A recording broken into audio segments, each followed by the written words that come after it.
Ladies and gentlemen, it is now time! Oh, no. Oh, yeah! I finished these fights. Give me a hell yeah! Top Rope Nation. Learn to love it. It's the best thing going today.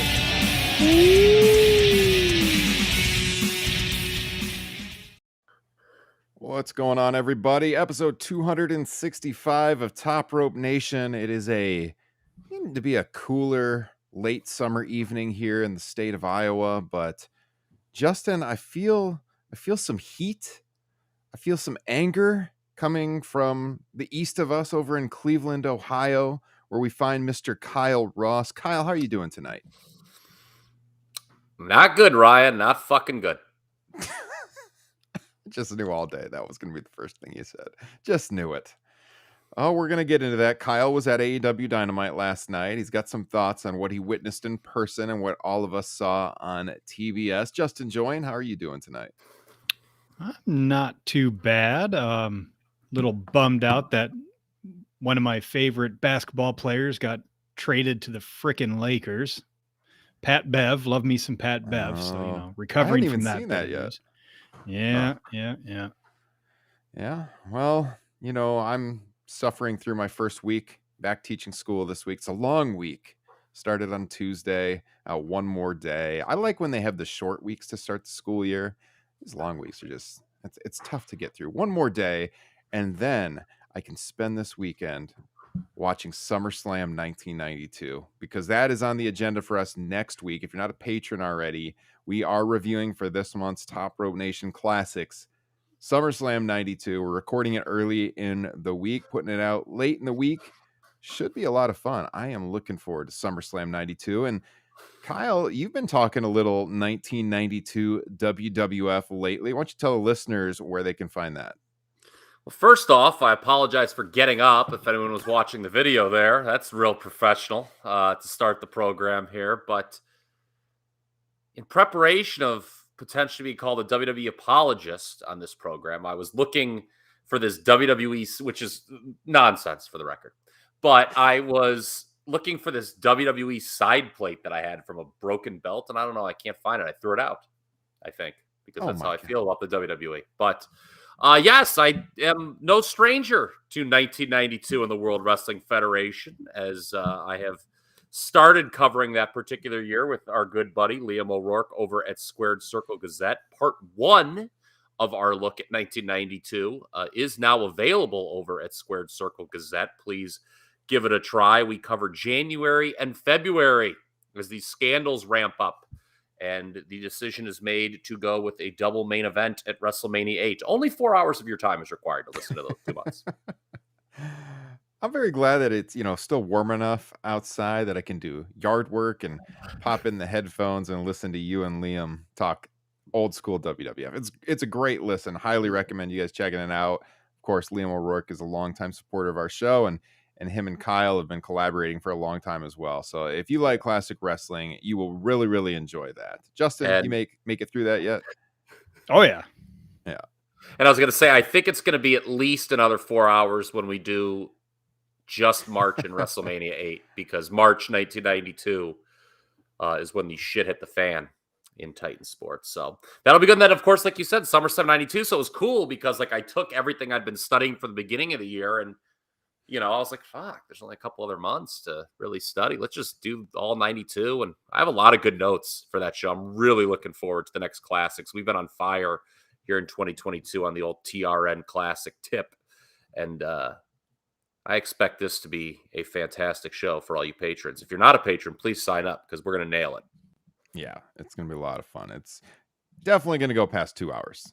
Probably about a 2.5 hour show, I think. Talking SummerSlam 92. So sign up. You can hear it. I think it'll be like the 86th bonus show we've done on Patreon, which is, it's crazy to think about. I mean, that's more podcasts, more podcast episodes than most podcasts main feed even lasts. And that's just our bonus shows over on Patreon. So, yeah.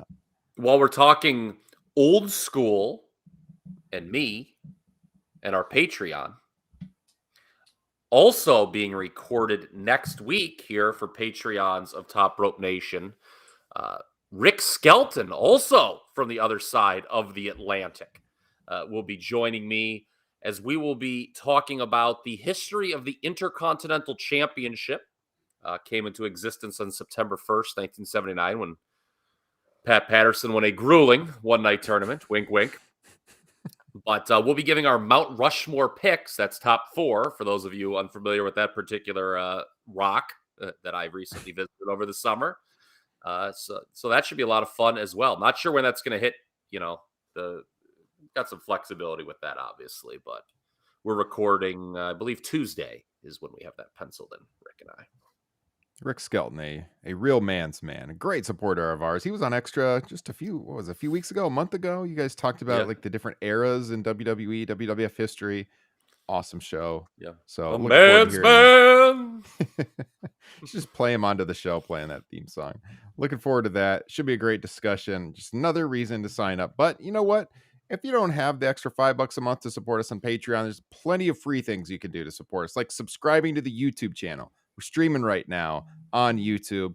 Subscribe there. Subscribe on your favorite podcasting platform. Leave us a written review and 5 stars. Guys, let's not waste any more time. Let's get to AEW Dynamite. This is what everyone's tuning in for. We're going to start right away with what I assumed was going to be the last match on the show, but it was not. I see some people checking into our live chat right now. They're ready to talk about. Alan checked in and said, sup guys? So what do you want to talk about? Last night's Dynamite was something. Yeah, that is for sure. I mean, my Twitter feed was all over the map on this. Some people really liked it and how they did this. Other people, nuclear heat going on with, the match didn't last very long. If you didn't see it, Punk injures himself, loses clean to Moxley in just a couple of minutes, if that. It was very, very brief. Clean win. They had to have people come out from the back to help Punk from the ring. Moxley celebrates, flips off Punk, and that's that. So the biggest match in Dynamite history ended very quickly. They did do a good rating for it. I mean, they got over 1 million viewers again for this. I saw they were number 1 in 18 to 49 on cable again. I think a 0.34 rating in that. But Kyle, you were in the building there in Cleveland for this. So take us through what this went over like there live in the venue. A lot of confusion. So people were like, what? This is coming on now? And I had, of course, I've got the Twitter open while I'm sitting there. And I was like, yeah, I guess on commentary, they're saying the match is coming up next. And my buddy, who had really no clue what was going on, not a real wrestling watcher, he was just there for the good times. It's like, okay. And then he missed it, actually. Missed the whole match. Went to go get something. He's like, oh, I'll have time, I'm sure. And then, he came back, pretzel, beer. It's like, you missed it, bro. But he was confused when I told him that. And there was a lot of confusion, I think, in the building as to what happened. At least where we were, the injury deal wasn't that apparent. And it just was like, okay, this is what we came to see. And now it's over. And okay. I mean, how mad would you be if you bought a ticket just to see that match? Oh, I was joking. So shout out to my buddy Brian, Vet Tix. I'll put that service over. If you're in the military, I guess you're eligible for that. If you're not, you're shit out of luck. You can't do it. But, thanks to Vet Tix, we got real cheap tickets, for good, nice, affordable price. But if I would have paid normal price for those tickets, I would have been freaking irate last night. Like, I would have punched somebody out, probably. I was that pissed off leaving the building. You're pretty close to. You told us in our text thread some of the things that you were getting ready to just yell at the top of your lungs, and that could have erupted into a brawl. Yeah. So, but yeah, I mean, I don't know, man. To me, and the way I'm approaching tonight's podcast, it's not just about Mox and Punk last night. There is a far bigger problem with all elite wrestling going on right now as we head to All Out. But I don't know. I thought what they did just wasn't good. Like, it didn't make me more interested in a rematch at all. And we can go over potential directions and what they might be. And I don't know, man. I just think if you're a new person, like 2 people that I was with watching, they're like, what? That was the main event? It's not the length that bothered me. It's what they're doing with CM Punk versus what they should be doing with CM Punk. I'll allow someone else to have the floor, though, right now. I'll go to Justin here. I mean, yeah, it'll be really interesting to see what kind of rating next week's show does after this. Justin, what were your thoughts on last night? I started it late. I was watching on the DVR. My phone started buzzing, and I saw you two starting to message back and forth. And without spoiling anything, I definitely started to sense that something happened that you guys weren't too keen on. And at that point, I was like, screw it. I want to see it for myself. So I put the phone away and just continued on with the show. No spoilers. And I loved it. I thought it was amazing. Specifically talking about Punk and Mox. I agree with Kyle that there are other problems going on in AEW, but for that match itself, I'm kind of surprised to hear you guys talk about next week, because the one thing for sure that match did for me was make me more intrigued to watch next week to see what they're going to do. And I have some ideas as to what that'll be. And I mean, especially when you talk about, like, did it leave me confused? Did it leave me bored? No. And it got everybody talking. And there's ways that I think they can easily do Punk Mox 2 at All Out. I think one of the big problems with it, I agree with some of what you said, is that it's so soon. I mean, as we record this, we're 10 days from All Out. If they would have done this, like if they would have had the time and they did this, a month ago or something, and they had more time to build to that All Out match, it would have made more sense. We talk on this podcast so much about how AEW has 3 months to build these pay-per-views. And a lot of times they seem kind of directionless for most of the matches. And then at the very last minute, they pull us in and they just go full bore. I mean, we have no idea what the world title match is going to be. They didn't give us any follow on the show whatsoever after the angle. So I guess, that gives you a reason to tune in if you're not so pissed that you don't want to tune in. So that's what intrigues me, because to me, it just felt so much bait and switch. Like, this was the story all summer, is when Punk gets back, we get the unified title match. That's the biggest match they could possibly do. They promote it like hell to draw the big rating. And then that's the finish they do. I don't really like it. Feels like the worst of WWE to me. Like, it feels like something WWE would do. Well, as far as the buildup, yeah, normally they are very good long-term storytelling to booking these pay-per-views. But I think when you consider all the injuries they were dealing with this summer, especially when it comes to Punk, there's a good chance that Tony didn't know what he was going to have available to put this card together, especially with his main event. And maybe it was short-term notice. It's like, well, what am I going to do? And I need to spice it up. Because me personally, I mean, was there any doubt before last night, if they would have just had this match at All Out, Punk was going to win? To me, there was no real intrigue as to who was going to win this match. Now I think there is a little bit more intrigue, because playing up the Punk injury angle, I saw a lot of people online, which I don't totally agree with, who think the injury, may be real and he might actually be on his way out. And this is a way to get the title off him. I think those people are being worked by the story. Mm-hmm. But for me, it made Mox look even bigger than he already was, because he squashed Punk. And now we've got this injury thing going where, and here, I'll just tell you now what I think is going to happen next week. Punk has already said it in at least 2 promos that I can remember, if not more. I think he's going to come out with the mic where he does the promo. It's like, I told you I was going to do this until the wheels fell off. Well, I think the wheel fell off, but I can't go out like with what happened last week. I need one more match. I need one more chance against Mock, to prove I still got it in the spring, that I'm still the best in the world. And I probably wouldn't make it like a straight up like career versus title, but I think you can play into that injury angle to drum up a little bit more drama with it. Honestly, my only complaint about the whole thing is that it's just a little too similar to what they're doing with Omega right now. The guy coming back from injury, and can he actually go? Go ahead, Kyle. No, yeah, I just written that on like Facebook like a couple hours ago that like I was like, there's no quality control here. In your two top programs, you're doing guys who are maybe rusty.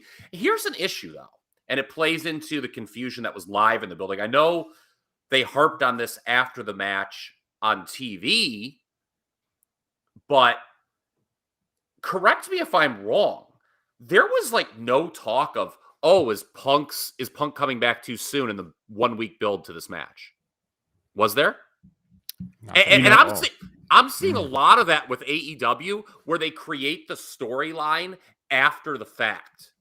And so like we're all sitting there like, well, what the fuck was that? And it's like, if you had harped, oh, maybe it's too soon. Maybe he should be coming back.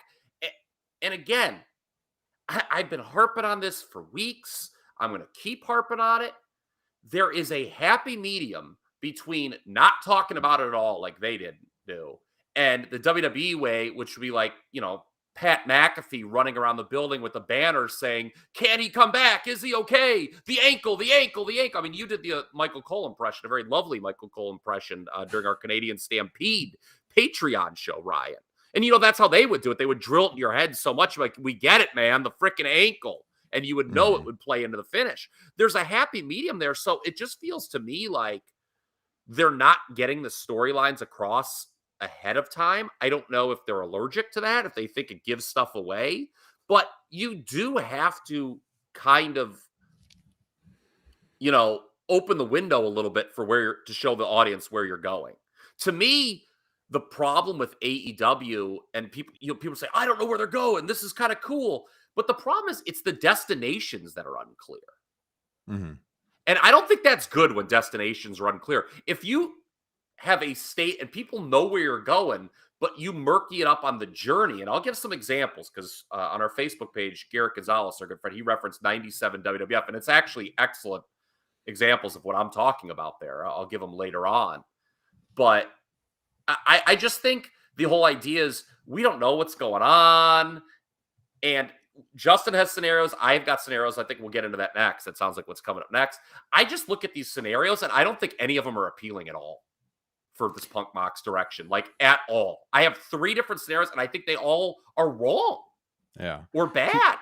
To your point on if they talked about him coming back too soon, I mean, they did the opposite. When he came out, he did the thing where he jumped on 1 foot to show that he was completely healed, right? That he's totally ready to go. I actually disagree with one of the points Justin made. I actually don't question the result more at All Out now. I would actually say the opposite. So Meltzer reported that this is still the plan. We'll see. But he says Moxley Punk is still the plan at All Out. So doing this match makes me even more certain Punk is going to win it All Out. Yeah, because I can't imagine him losing again after they did this. And that's one of the big problems with this. To me, I question if you're still going to do it at All Out. I don't know why you do the match at all on Dynamite. I just don't think it served any purpose. Personally, I think it's now foregone conclusion that Punk wins. And my theory on how they set it up. So there's been a lot made of Punk sold it was the plant leg. I don't know if they're going to say like he sprained his ankle or something, and he'll work with just like a wrap on his leg or something. They do a street fight, something like that. Yeah. I mean, I guess that what they're going to do is are they going to say, oh, well, we all thought he was fine, but then he just re-injured it. And now that's going to be our storyline the second time around. But I'm actually with you, Ryan, that I also think, the idea that Punk would lose twice. Yeah, I had more intrigue with All Out as the first match, that they might beat him in Chicago, and who knows? It was kind of like the feeling you had last night where we didn't know who was going to win. That's what you would have had it All Out. Now, they announced the rematch 11 days later. I'm pretty damn certain Punk's going to win, but we'll see. We'll see. Maybe not. Go ahead, Justin. I was just going to say, they did reference in their promos Punk coming back from the broken foot numerous times. It was part of the story coming into this match. Mm-hmm. Well, yeah, and they can talk about now how him being maybe a little bit too arrogant by when he hopped in the ring by doing it by jumping off the top rope and landing on the ring, that hey, maybe that caused the issue. Yeah, I just think it's that they're like inventing the storyline afterwards, and they didn't tease that. I don't think they teased it up. Like we all knew he was coming back from an injury, but the idea, like it seemed like no, he's 100%, he's ready to go, and I kind of want to keep harping on it. I'm interested to hear what potential directions Justin has here, because I have three. Okay. One is Punk, triumphant babyface, gets his revenge at All Out. Okay. He perseveres through the injury or whatever, and he wins. If so, I just don't know. And he's going to carry on like a proud babyface champion. If so, I just don't know why you beat him the way you did last night. If that's the plan, if he's going to be the babyface champion for at least a couple months or whatever, I just don't know why you do that. You like, to me, a babyface champion should never get beaten like that, ever. And you know, we've seen the shocking squash win in AEW followed by revenge twice, both times with Cody against the late great Brody Lee and Mal Black. And neither time did the revenge win seem cool. It was just like, of course, he got his win back. It's like, man, it was cool when he got squashed, but then he got his win back. And okay, we're all even. It's 50-50, what people complain about in WWE. So that's one scenario, and I don't think that's particularly interesting. The second, actually the second and the third, both involve, Punk turning heel, which I think is inane. It's Chicago. Right. And prior to the last 2 weeks, there was absolutely nothing that suggested this man should turn babyface. Again, we're at the 1-year anniversary of what is probably the peak moment in AEW's history. CM Punk's debut at the United Center. And he made a triumphant hero's return from injury when he saved Mox in Minneapolis. People weren't upset to see him. They were thrilled to see him. They were throwing babies in the air. Oh my God, our hero is back. So I just don't know why it's in someone's head that this man should be turning heel right now. I just don't get it. I mean, might there be are they going to play up this discontent with these newcomers against the AEW originals, and CM Punk is going to be like a leader of the heel newcomers? Maybe there's a time and place for that. I just don't think it's right now. No. The calendar is not falling correctly for that kind of story with where the show is at. You're exactly right. I mean, some kind of slow burn into the heel turn. He sold the thing where he looked back over his shoulder. Everyone was cheering Moxley's victory. I don't know. We'll see. I agree with you, though. This is not the time. We've pined for Punk to turn heel on the show eventually, but not right now. Not coming off of the injury return. You're right. Minneapolis was a great moment, and this company's done babyface all the time. It's not a problem, and it's very, very questionable booking. I don't know what's going on right now. It seems like they're trying to get too cute with this to me. We'll see. Justin, any thoughts? I agree with you guys that you can't, obviously they're in Chicago is the biggest reason why you don't want to turn Punk heel right away. But I think there's ways of doing it, in the months that come afterwards. Cause there was, when that match was getting started, he was getting a negative reaction. Then once, the bell rang and they were circling each other, then it became a little bit more 50-50. He was getting a negative reaction, yeah. And it was definitely more pro Mox, the crowd last night, but that was because that crummy promo that everyone was telling me was good last week. It's because of the dynamic. Well, you think a lot of that, because AEW fans are very plugged into the internet. Do you think that's because of all the stories? Is Punk not happy? Is there real heat between him and Moxley? Which I don't believe that there's real heat between him and Moxley. Him and Hangman's a whole different story. In this instance, I don't know what else it would be. Well, other than like I said, he just, I think for some it's being plugged in and following along with these storylines. And again, I'm going to go back to what I said on the Patreon show with Jesse that we did. And people could check that out if they haven't. I think he largely hit all the wrong notes in that promo last week on Dynamite, which is why I was so critical of it. I mean, if they want to turn him heel, I guess mission accomplished with that promo. I just think it's a stupid idea to turn him heel right now. Yeah, I definitely wouldn't do it right now, but I could see a scenario where he wins the title at All Out by the skin of his teeth, a gritty babyface win. And then after that point, he realizes his injuries are too significant to keep winning that way. So he has to start maybe taking shortcuts or cheat. And that's something you can slowly kind of build out, over months. I agree with that there absolutely was a place that if he's holding on to the title for a while, and maybe there's another babyface who's really getting over, right? And people start to want to see that person get the title. And Punk's like, oh, I don't. And Punk kind of starts ducking him, maybe like passive aggressively. And then it gets less passive aggressive and more overt, where, oh, well, I don't like him. And, then, he starts cheating in matches, like Justin said. Yes, there's a scenario for it. I just think All Out in Chicago is not when I would do it. To me, the storyline was so simple for this pay-per-view. 1 year after the guy's first match back in 7 years, he returns and he competes for the title to win it. Like, I would have held off him winning it till this pay-per-view, to be honest. That's still happening, though. That's still happening. That exactly. But as a universal babyface. Yeah, I think they've hurt him, which is a problem with the entire roster. They've hurt everybody on this roster. Again, I think we're about to go into it. If this issues that we're talking about was just solely with CM Punk and Jon Moxley program, that'd be one thing. But I mean, I think that this promotion and the TV over the last is just goddamn downright rotten.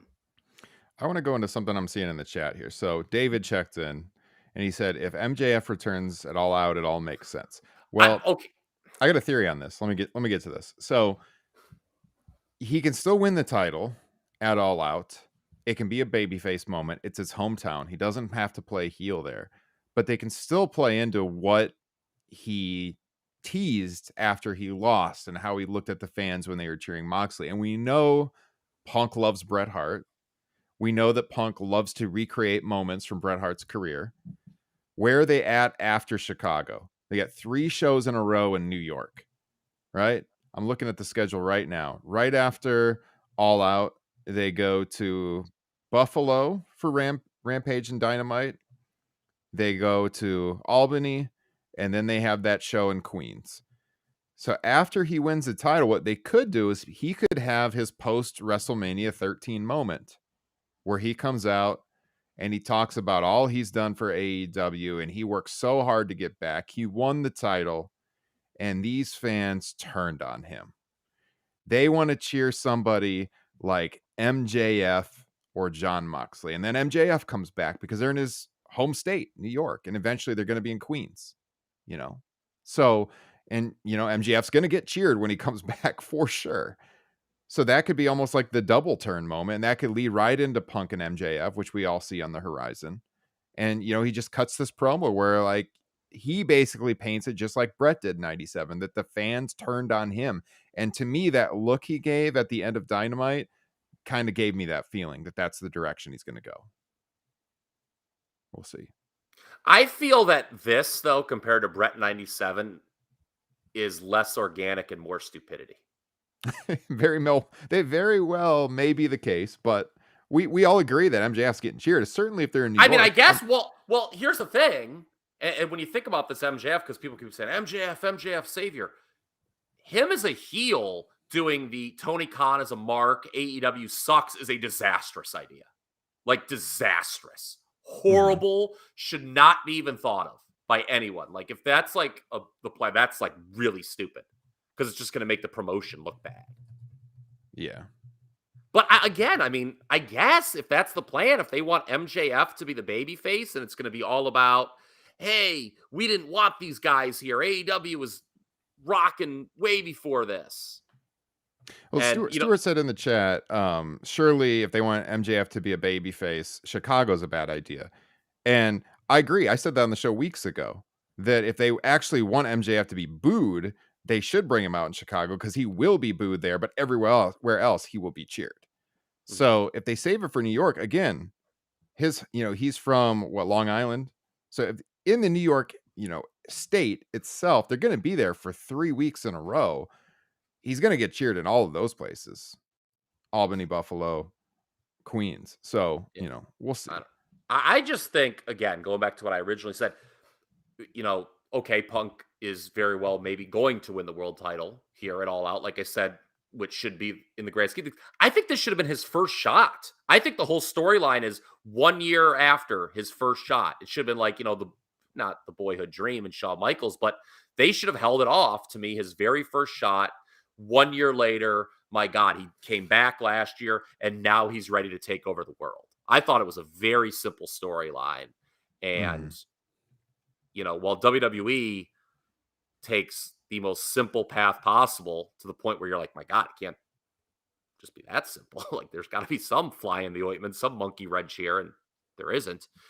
I think AEW continues to overcomplicate things, too much going on, and I'm beginning to waver on the simple versus complex debate, believe it or not, as I have observed television over the last several weeks and months.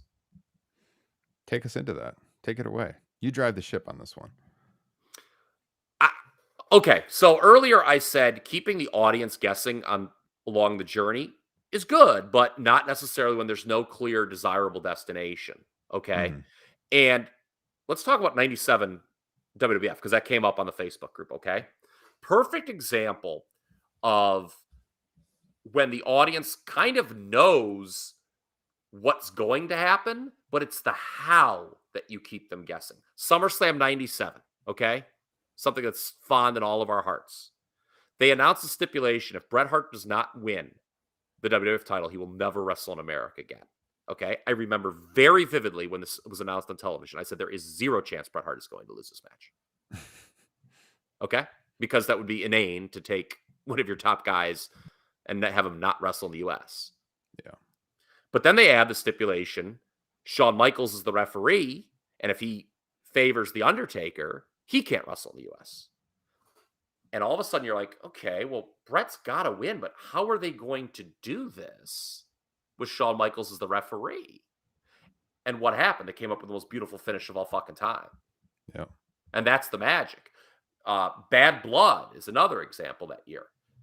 I think everybody at the time knew it was pretty clear they were going to Michaels and Hart at Survivor Series.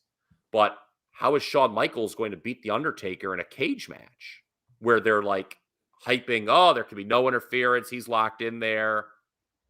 They come up with a Kane deal. And that's great. And I think having the simple versus complex, WWE is way too simple. Ray Charles can see what's coming. He's blind, by the way. Was blind. He was, yes, good point.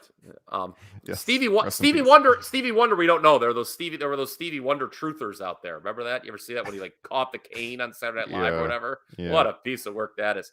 But I just think that because Brian commented on Facebook, oh, you don't know where it's going. It's good. But I just don't think any of the destinations for AEW are that appealing sounding right now. Whereas WWE, all right, if they do Rock and Roman at WrestleMania, okay, it's probably going to be pretty a slog to get there and the most basic thing ever. But that's going to draw a lot of money. So who gives a shit? What's better? So obvious when you do it well. Yeah. Are you saying that AEW is costing themselves money with what they're doing? Yes. By putting that match early? Yes. I think AEW is absolutely with the murkying of the it's not just again that. I just think with these overcomplicated directions, I think it hurts the promotion overall. I think it makes it harder to get into. I had two people sit with me, didn't have a fucking clue what was going on for 2 hours. And I mean, I think that if they had a more straightforward build for All Out, like I said, I think if they had built to CM Punk on the 1 year later going for the AEW title for the first time, that would absolutely be better than what they're going to do in 11 days. I can't disagree. and I guess my big thing is the backstage drama. All these people are like, oh, this is kind of like keeping me guessing. I don't know. It is overwhelming the pay-per-view build, not enhancing it, in my opinion. Yeah, I mean, half the news stories I see anymore are what's going on backstage Eh, at AEW. What's going on now with Sammy and Eddie Kingston? What's going on in the women's division? What's going on with Punk and Hangman and Punk and Moxley and all kinds of shit? And I agree with you. There's too much of it. Yes, you're talking about 97 WWF, and we all knew what was going on with Brett and Shawn. But they had this history, and we all wanted to see the match, and that kind of enhanced that interest. Here, too much. I agree with you. Overwhelming. The build, the lack of build for All Out. And yeah, that's the build for All Out is the real life drama is what it feels like to me. yeah. Unfortunately. So here's somebody who said this a lot more eloquently than I ever could. Okay, it's somebody I've quoted before. Loss, the guy who runs the PWO message board. Okay, he tweeted this last night. I may be in the minority on this, and I can accept it if I am. But for me, if I'm watching a number 2 company, especially, make no mistake about it, AEW is number 2 in the marketplace. Palace intrigue is a real turnoff. If I'm watching a number 2, I want to think they're competent, have their act together. It's clear where they're going. Everyone wants to be there. And that watching feels like a company trying against the odds to compete with a big giant. For a long time, that is what AEW felt like. Right now, it just feels like a damn clown show where people are shooting their own angles left and right. Nobody likes each other.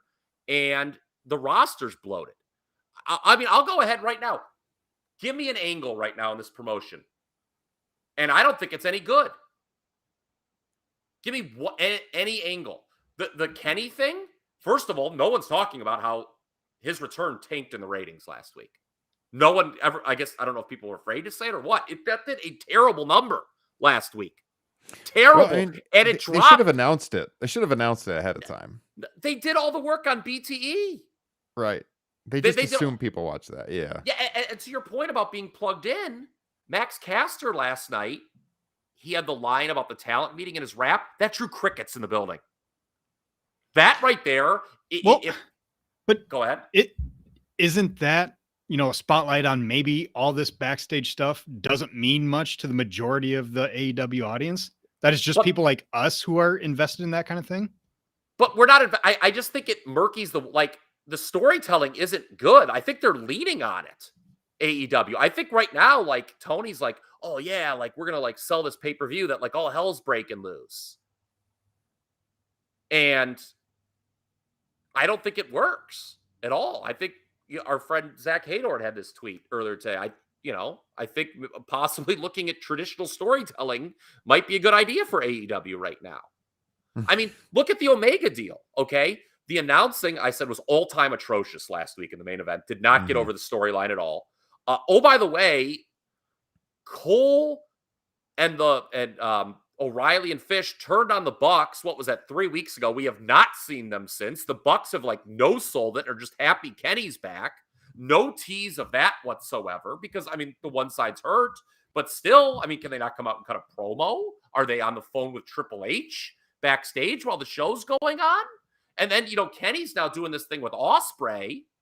So, you've totally forgotten about Cole. There were, the turning on Dragon Lee last week wasn't even brought up this week at all. Roosh was on Dark teaming with Butcher and the Blade. We had the Gun Boys turned on their father last week, which was, I think, not put in a good spot.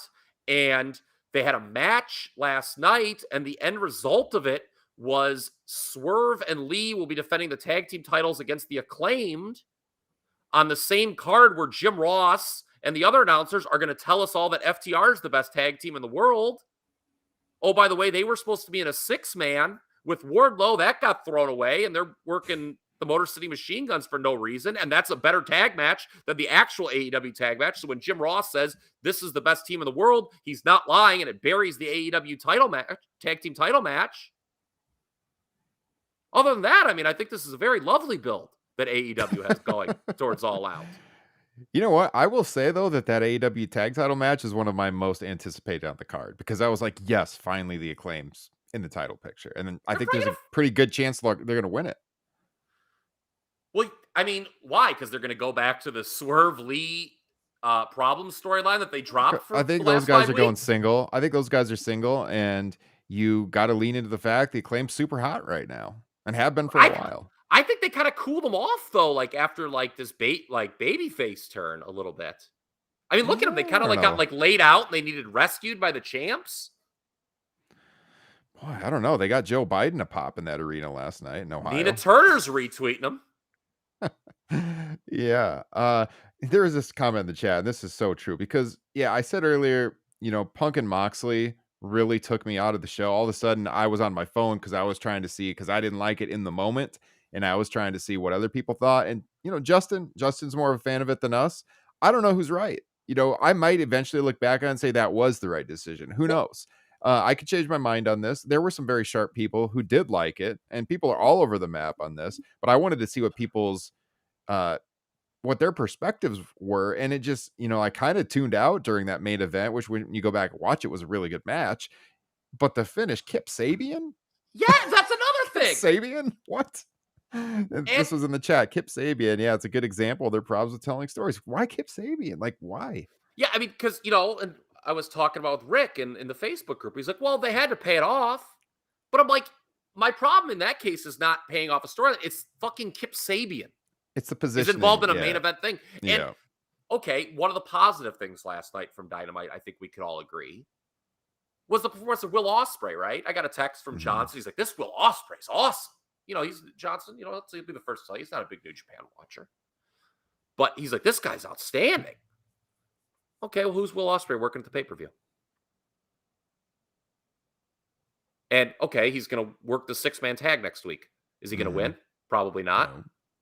So, okay, this guy was outstanding. He's just going to lose the next week, and when are we going to see him next?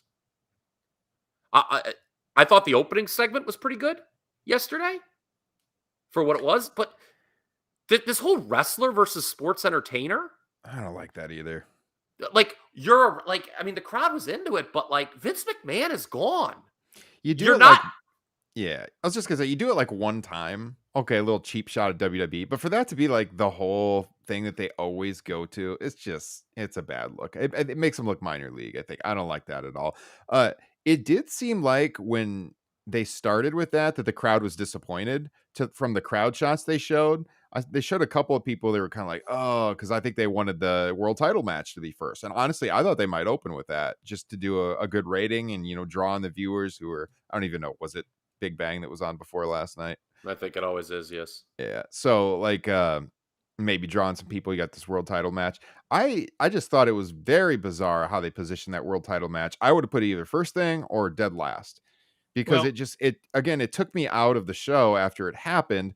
And to put it earlier in the show, they should have followed up on it then. They had time to like check in on Punk's injury backstage, show him getting loaded in the ambulance, something. They did nothing. You had got a good Mox promo. Yeah, they had that, but that's it. But the story was what happened to Punk, and that they didn't follow up on at all. Yeah, it was just to questions. me, it's almost like you want to see Mox work somebody else, not that loser CM Punk. Right.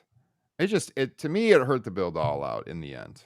And I feel like the end result is more in stone now. We'll see, though. Just real quick on its placement on the card, I think it was the only spot it could be. I'm sure they figured it could be a pretty divisive ending. So you can't put it first and have it possibly sink the entire show. And you can't put it last because, as you pointed out, and I believe our text thread, Ryan, if they come out with 10 to 5 minutes left in the show, then some shenanigans are going to happen, which I think coming into the show to even begin with, knowing that they didn't really have any other options than to do this again at All Out, I'm surprised more people weren't expecting something like this. At least there wasn't like a double count out or a disqualification or something like this. Well, you could. In a unification match, I don't think you could do a double. I don't know if they even said it, but true. At the end of the day, though, you're doing a return match regardless. Mm-hmm. But I don't know. To me, it's not just about that match. I am seeing up and down the card week after week bad issues, and I mentioned on the Patreon show with Jesse, I was getting 87 Meltzer vibes when he was writing about WWF and Jim Crockett Promotions, no secret which one Meltzer preferred, and he's entitled to his opinion. Okay. But he was like getting really perturbed by what he was seeing booking wise out of the JCP camp and how Dusty was burnt as a booker. And it carried over into 88. And you could tell he's like, dude, this WWF product's like, I don't really like it, but it works. And they're winning. And yeah, okay, Jim Crockett Pro might be more critically acclaimed. It's got the hardcores, but they're not winning this battle. They're getting outmaneuvered in the areas that matter. And I'll talk about later the one key edge that AEW had in 2020, 2021 that is completely gone now. And it hurts them quite a bit. But not only am I getting those 87 vibes when I watch AEW, I'm getting early 2000s WWE vibes now too. And that's not a compliment. Like, people will say, oh, well, let's just see where this goes. Okay, yeah, you're kind of right. Maybe that wasn't the best, but, let's keep the faith. Let's see where it goes. Okay. Stephanie McMahon, she's a shitty idea to be the owner of ECW. Let's see where that goes. How many angles? And what promotion would constantly lose track of its destination more than any? Well, other than latter era WCW, which went out of business. Early 2000s WWE. Yeah. They constantly lost the destination. They would have these ideas, and then they kept flip-flopping on everything, and by the time they got to the end, it sucked. Yeah. Yeah, those aren't great comparisons, Kyle. Not great if they're going down those roads. No, those are things, permanent declines. And I'm doing this because I care, God damn it. I want this promotion to succeed. I think we all agree we like AEW. We want them to be not just an alternative, but competition to the WWE. And if they keep booking the way they're booking these last couple months, they ain't gonna be competition to the WWE. They're just not. And it doesn't matter if none of us like the WWE and it's boring and it's lame. The WWE is going to eat AEW for lunch if AEW does not fix its booking issues. I'm telling you right now, man. Do you agree, like, once they started doing the Ring of Honor stuff and bringing all those people and titles unnecessary, that's what totally lost a lot of focus at that moment too? I saw that in the chat earlier. The only thing that was good about Ring of Honor is that it gave a vehicle forum for the Briscoes to be used. And that's why those shows, I've seen some people say, oh, I'm surprised those shows did as well as they did. Well, it's because clearly people wanted to see FTR wrestle the Briscoes a couple times. That's the only reason those shows did well. Yeah. It's not because people are like, oh, yeah, the underused guys in AEW have a place to work now. Nobody fucking thinks that. Okay, maybe 5 people do. But, not a significant number. Those shows did well because people wanted to see FTR work the Briscoes, and the Briscoes apparently can't work AEW. We always talk about the roster, and there's always this criticism with AEW that there's too many people who are aimlessly on television. They're doing too much, and then bringing in some of the Ring of Honor stuff definitely added more cooks to the kitchen. And I think the whole idea for Tony Khan was that in him buying Ring of Honor, besides getting the tape library, obviously, was that he could create for himself almost like an old territorial system. And Ring of Honor was never going to be developmental, but that could be a sandbox, try out different things, have this other roster on the side. But the problem is they don't have television, and he still feels like he has to involve it somehow. He paid a lot of money for Ring of Honor. So it just adds more stuff they have to get on TV, and it just makes things too crammed. He loses focus. Yeah, I think that was... Right now, it's not working out great. And the New Japan stuff. Yeah. I don't think the stuff they put on TV enhanced that build. It may have hurt it, actually. I don't think that show would have done fewer viewers if they hadn't shot a single angle on TV. Yeah. I thought it should have been built up like an old school house show. Promos, video packages of the New Japan guys. Let's go. It's interesting, as Stuart said in the chat, is this where Khan is possibly showing his inexperience booking? I mean, we know he can be a good booker. We saw it. We saw when he became more forcefully part of the booking decisions, the company improved. It's just that I think there's way too much going on right now. And it's not just Ring of Honor. I know what you're doing on Saturday and Sunday mornings, Justin. Yep. You're watching the Premier League. He's got a Premier League team to run. NFL season starting with the Jaguars. look, I know that somebody's going to throw some fucking stupid Tony Robbins quote in my face or something when I say this, but I just think of trying to run AEW, a Premier League team, and an NFL team, or helping to run those. I'd be freaking fried. Who can do that? Who would want to do that? Yeah. He needs to hire a booker. And 3 years, it used to be back in the day, bookers didn't last more than 3 years. You burned out. Yeah. I think he needs to take some time away, get some new ideas. And somebody needs to drop the hammer backstage, by the way. Yeah. Whether people like that or not back there. I'm not saying, we need Bill Watts walking around brandishing, open carry. Okay. I'm not calling for that. But I think somebody needs to lay the law down and say, motherfuckers, you're not shooting your own angles on Twitter. You heard it here first, folks. Kyle Ross wants the Undertaker in AEW. Wrestler's Court could be the answer at AEW. You got Sammy and Eddie Kingston issuing their own statements today to Fightful about what's going on with them. Thunder Rosa hiding supposedly from Jamie Hayter and Britt Baker, even though she trained MMA. What the hell is going on? It's just too much stuff. So it's so funny. And again, I'm glad you brought up the women, because that was another one I haven't hit on. Tony boxed himself in this situation with bad booking. I've brought this up in the past. Britt wins the title right after the unsanctioned match, right? This is going back a year at this point. Over a year, to spring of 2021. And it seemed pretty logical to me, and I think a lot of other people, she just lost this unsanctioned match. Very good. Drew a lot of eyeballs, a lot of people talking about it. But now she's the champion. Is it not logical for her and Thunder Rosa to immediately go into a feud?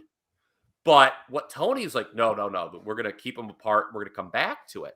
And what he did was, and if there's any old timers in the chat right now, they'll appreciate this reference. It was a superstar Graham Bob Backlund situation all over again. When Graham won the title from Bruno and was told the day and to whom he was going to lose it to, Backlund.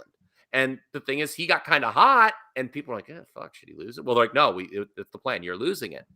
And the similarity is Britt's run never got off the ground because everyone's like, well, when's this Thunder Rosa? Oh, early 2021. So everyone just keeps waiting for early 2021. And then Rosa wins it, and there's nothing to do for her. Mm-hmm. They need a mercy kill that run. Thunder Rosa? That's not good. Well, apparently Tony Storm was going to win it before they changed the match. And apparently Rosa does have an injured back from what I saw most recently. I understand, there's some jobberitis going through that back. It's what I understand. I actually also, foresaw some heat between these two, because if you remember, they had a Dynamite in Pittsburgh where Britt got on the mic, and this was the show where they had one of the Steelers players there. Yeah. And I said on her show at the time, it seemed like she was legitimately pissed off. The way you remember this? The way she was talking in the ring, it seemed like very off script, and it seemed very real life. That the shot she was taking about why she should still be the champion stuff was like, that was legitimate, and now we're seeing it play out. I mean, it is. I don't know when that heat started, but it seems that it's very real, very long term. I just go back to it, and it's like, first of all, the women's champion should be Jade Cargill, not either of those two. And, here's one of the people who potentially should be the biggest stars in your company, and she's persona non grata on television too much. Yeah. 2 hours of television. That's the must-see night anyways, and too much going on to get everyone out there. Yeah, there is too many people. Yeah. There is too many people. I mean, again, do you really need to be concerned about who the hell's your number 9 babyface? Who's your number 9 heel?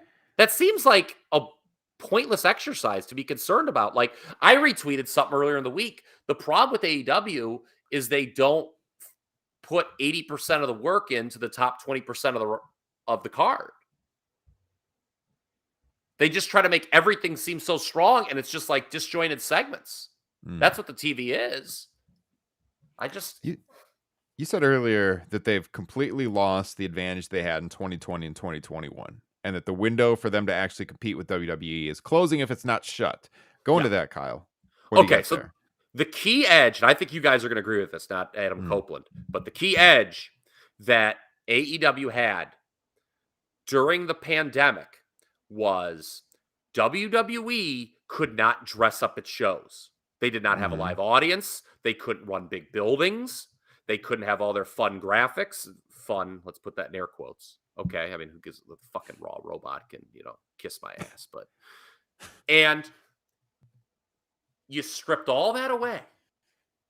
And the Vince McMahon-led WWE, they had to put together a wrestling show. And they didn't have a fucking clue how to do it.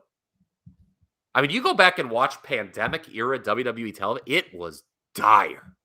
It was hitting. I mean, you were one of the first, Ryan, I think, raise your hand and say, WTF is this? Shows in front of empty chairs?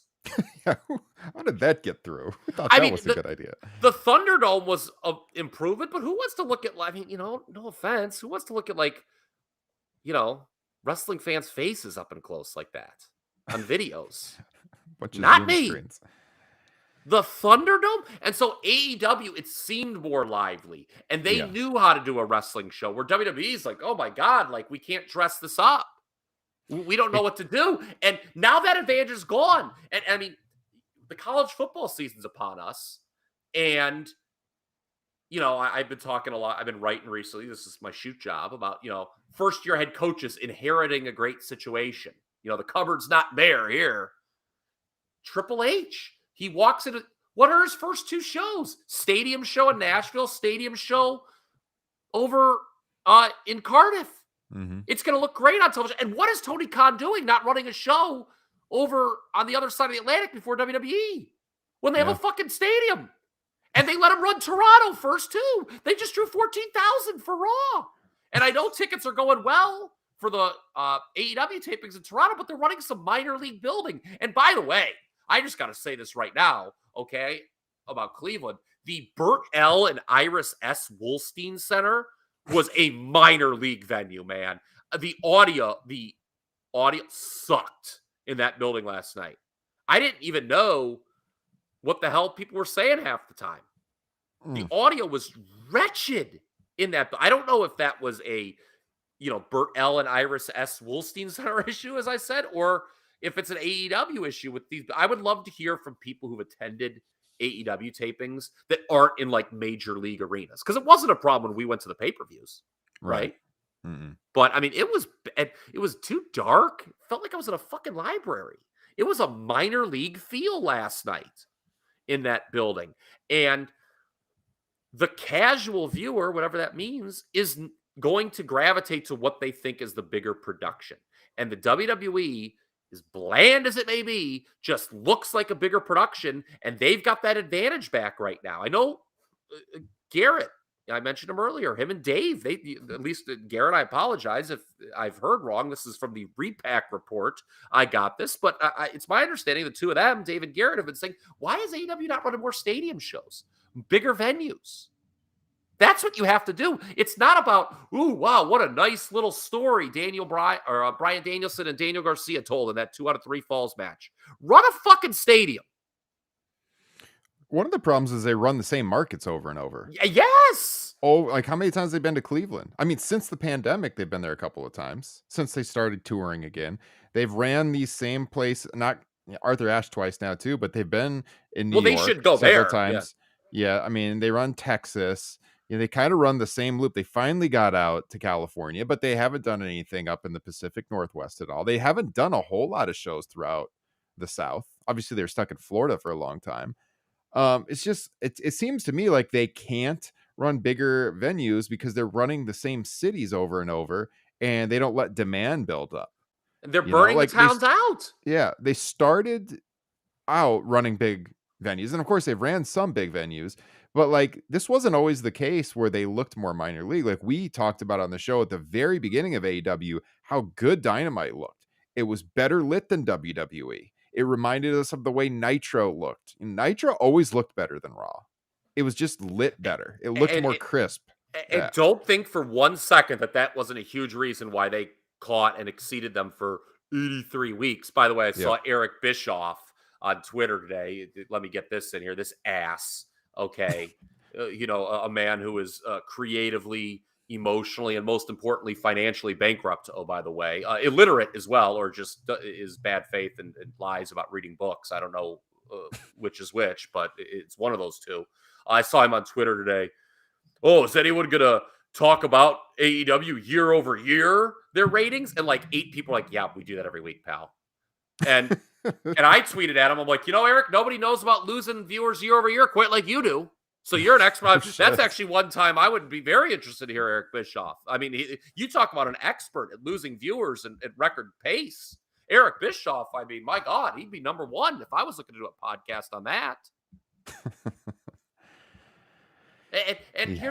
And he always uses that Rampage number that Punk drew last year. What about the first SmackDown on Fox? Didn't that do like 4 million? Yeah, and they were down like 1 million the next week. Yeah, they're down 50% from that. But Eric doesn't want to talk about that because he's bankrupt and wants money. Yeah. Or am I not allowed to say that?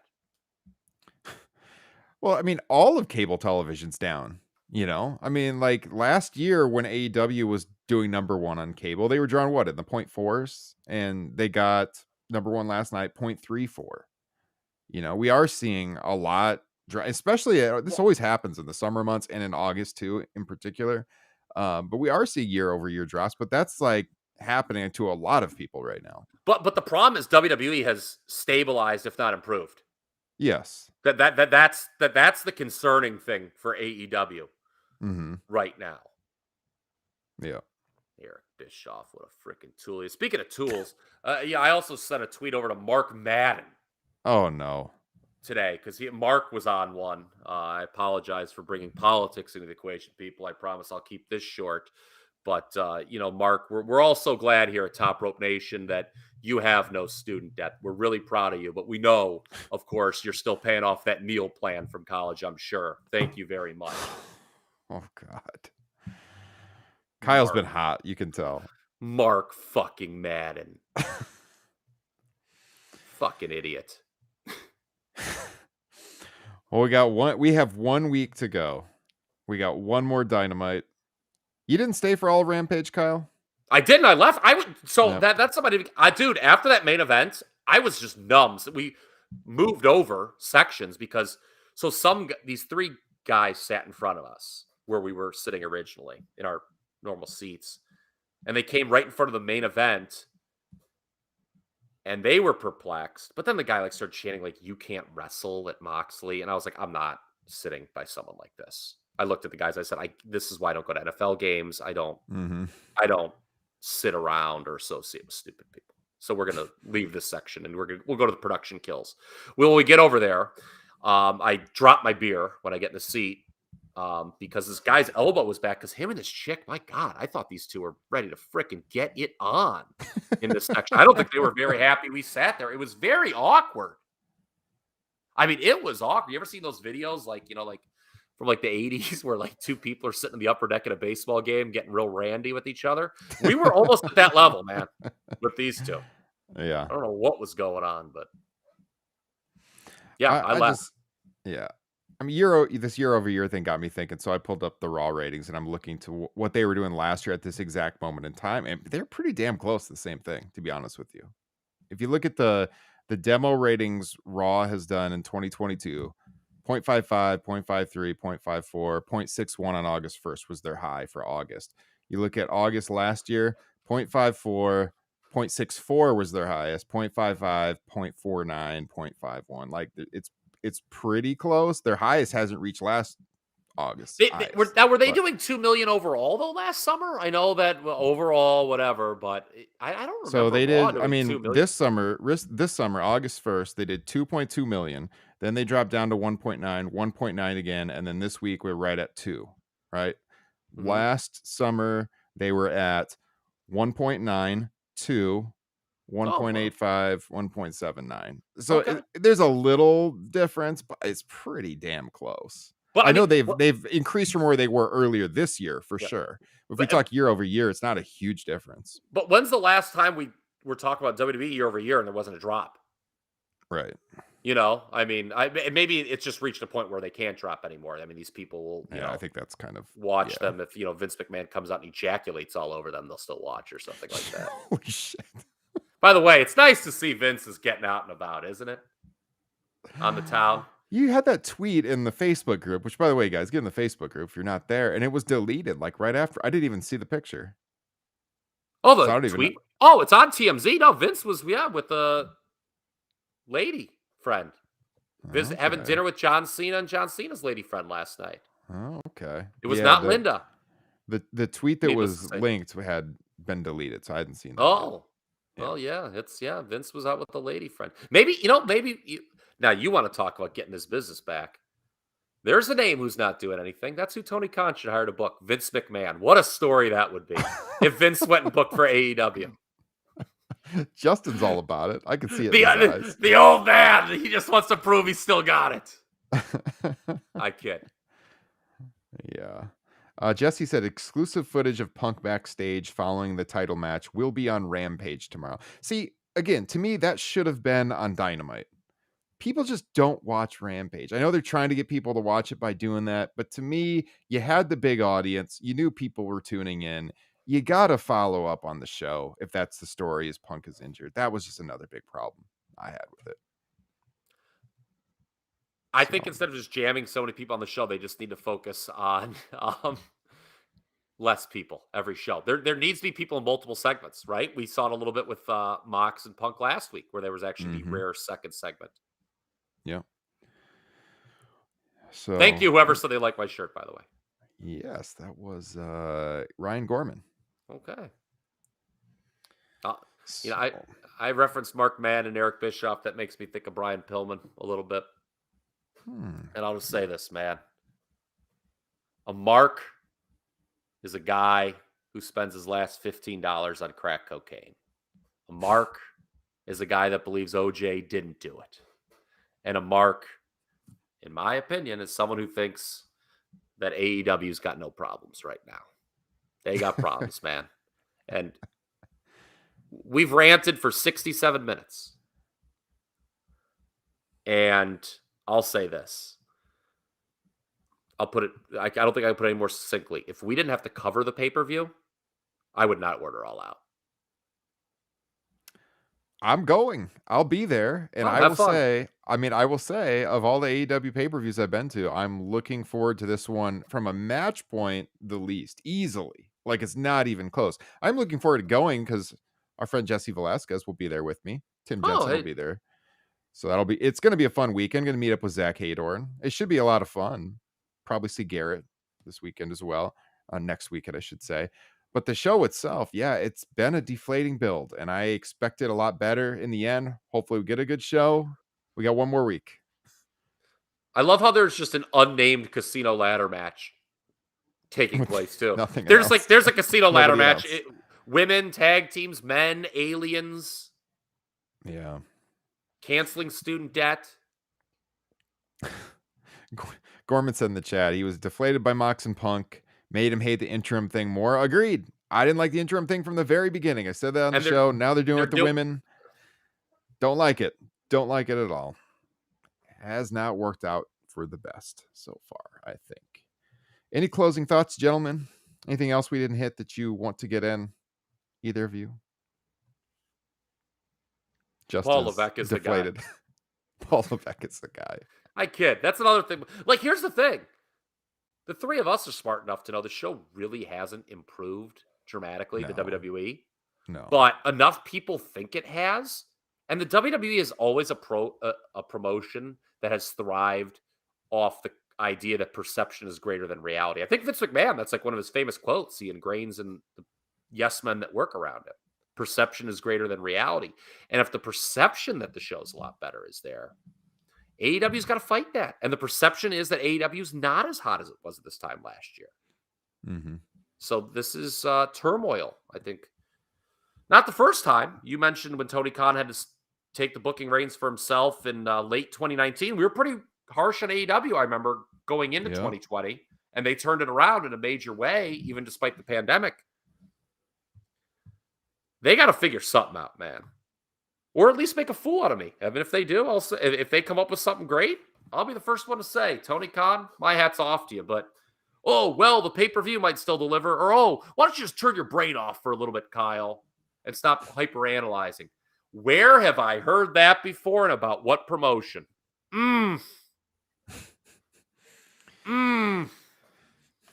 Well, this is why people come to this podcast. Objective. We have been very positive on AEW for a long time. We're certainly capable of criticizing them, just like we criticize WWE, and we give positive reviews to WWE when they deserve it. It's just been an awful long time. And I think the bar for WWE is incredibly low right now. We said that when Hunter came into power. He barely has to do anything for it to look like a success.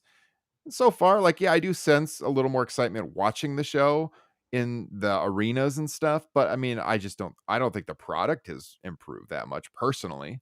I hope it does. To your point about AEW running bigger venues, 4 weeks from now, we'll be at the Arthur Ashe Stadium, where they had their biggest crowd of all time.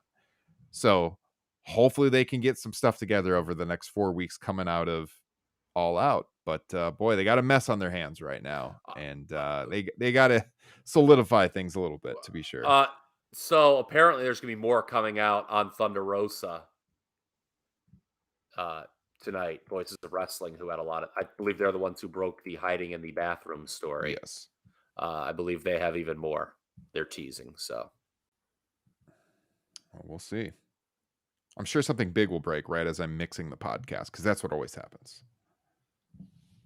Ooh, that was a horrible drop kick.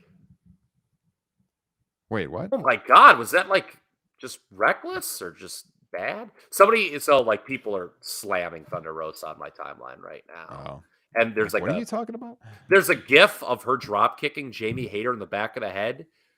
If you wanted to give someone a concussion, this would be a great way to do it. Oof.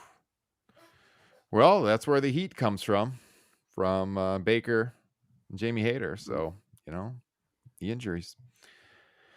All right, boys and girls, I hope you've enjoyed this discussion. We've ranted long enough, I think. I think this will do for 1 week. Next week, we've got 2 shows on the horizon. We've got Classics looking at SummerSlam 92, and we've got the All Out preview. We're going to put something out for that. Kyle's got a Top Rope Nation extra dropping real soon as well. As we said earlier with Rick Skelton, sign up, become a patron if you're not already. I think I might try to upset as many people with that one. Just grab some headlines. I don't know. Just pick people that not pick everyone's favorites. Tell them why their favorites don't make Mount Rushmore. So we got a lot of good stuff coming up. Stay tuned for that. Subscribe to the YouTube channel. If you're watching us right now and you haven't hit subscribe, please do so. Turn that notification bell on as well, so you get notified every time we go live or release a new video. And please leave a thumbs up on this video as well. Michael Jenkinson wants to know, Justin, when's the Justin Joint solo extra? Kyle and I have done a solo extra. You got one coming? Or maybe just co-hosting with somebody else? Nope. Maybe I'll just hop on by myself and spend 10 minutes talking about how great AEW is and how Tony Khan can't do anything wrong. Justin, I mean, you got a new addition to the family on the way soon. Maybe you can record a Top Rope Nation extra live from the birthing room. Oh, Jesus Christ! I mean, you talk about trying to hot shot a rating here, Ryan Drostin. My God. I don't know if I did that with my luck, it'd end up being a rubber glove that came out. although one good thing is we promised there would not be a return match 11 days later. I think science, it doesn't work that way. Didn't Ryan Satin misunderstand pregnancy one time? Oh God, probably. All right. Thanks everyone for tuning in live. We had a pretty good show again. This was as far as live viewership goes, I think this is the most we've done since SummerSlam. So I appreciate everyone who tuned in live. Definitely a little pick me up to see more of you in the live room. So if you're listening to the podcast version, you're not joining us live, show up sometime. It's a lot of fun. I've had a lot of chat messages coming up on the stream as we have gone, trying to get everyone involved. If you're kind enough to leave us your thoughts, I want to get those thoughts on the stream, get you heard as well. So we appreciate each and every one of you. Make sure you're in that Facebook group.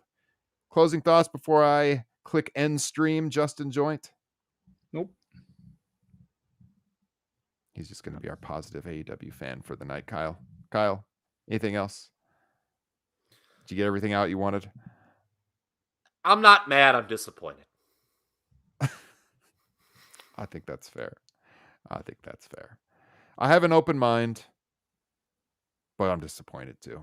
By the way, what's this new function on Restream here? I didn't touch it for fear. I mean, I know the last thing you want me doing is messing with these settings, but there's like a new extra camera function here. I have. Oh, you can involve 2 cameras in your stream now, can you? I'm not even seeing that on my end, and I'm the one producing the show, Kyle. You got options I don't have? You fucking kidding me? You think I could do a 2-camera shoot on myself? You kidding me?